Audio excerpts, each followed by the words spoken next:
അപ്പോൾ ഞാനിതൊരു കുറച്ച് പാലിൽ കുറച്ച് മിൽക്ക് റോസ് മിൽക്ക് തയ്യാറാക്കിയതാണ്. ഒരു 2-3 ടേബിൾ സ്പൂൺ പാലിൽ. അപ്പോൾ അതിന് ശേഷം നമ്മുടെ മധുരം ചേർത്ത് വെച്ച് നമ്മുടെ സേമിയ ചേർത്ത് കൊടുക്കാം.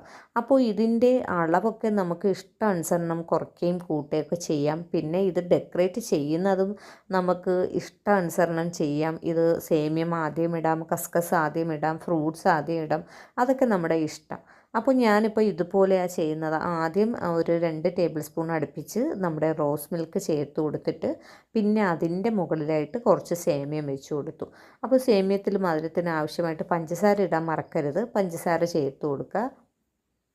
അടുത്തതായി ഇനി നമുക്ക് ഇതിലോട്ട് കുറച്ച് കസ്കസ് ചേർത്ത് കൊടുക്കുക. അപ്പോൾ ഞാൻ കസ്കസിലും കുറച്ച് മധുരം ചേർത്ത് കൊടുത്തിട്ടുണ്ട്.